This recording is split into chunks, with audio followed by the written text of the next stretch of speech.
psychological disorder. But Donald Trump shows clear signs of the most severe personality disorder. It's called malignant narcissism, and it was first introduced by Erich Fromm, who escaped the Nazis and spent a lot of his life trying to understand the psychology of evil. And he formulated this diagnosis of malignant narcissism, which has 4 components: narcissism, paranoia, antisocial personality disorder, and sadism. I think everybody knows Donald Trump's a narcissist by now. I will be the greatest jobs producer that God ever created. I know more about ISIS than the generals do, believe me. Who are you consulting with consistently so that you're ready on day one?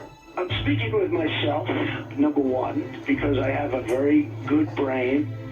But it's the other 3 components that make him truly dangerous. Because many politicians are narcissistic, but he's also paranoid. So all of his crazy conspiracy theories. The state of Hawaii released my official long-form birth certificate.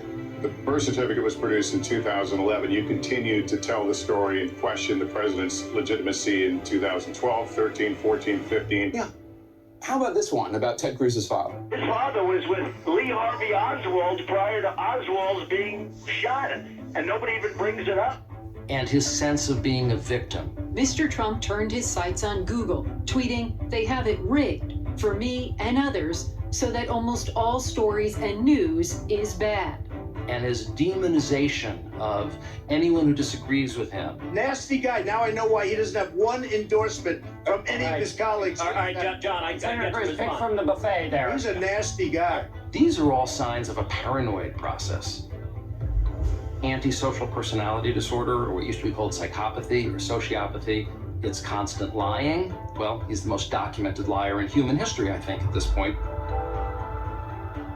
It's violating the rights of other people and exploiting other people. So sexual assault would be violating the rights of other people. Not paying your bills or defrauding people through Trump University would be an example of exploiting other people.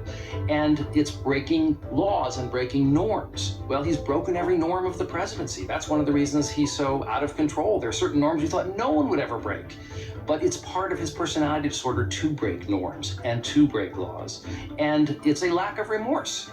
He has no guilt or anxiety about the destructive things that he does. Impeachment for that? It was beautiful. It was just a perfect conversation. And the 4th component that Erich Fromm identified is sadism. Truly taking pleasure in harming, humiliating, and degrading other human beings. If you read his tweets, I wrote an introduction to a book about his tweets. I had to read thousands of his tweets, and they literally made me ill because it was just one vicious attack on and humiliating insult after another. It's like, how can someone even come up with thousands of vicious things to say about so many people? But he enjoys degrading and humiliating and insulting other people. I do think that we have enough evidence that most psychiatrists would feel like it's important to warn about Trump. We have a duty to warn. Psychologists and really all mental health professionals have the duty to protect society if there's a risk to society.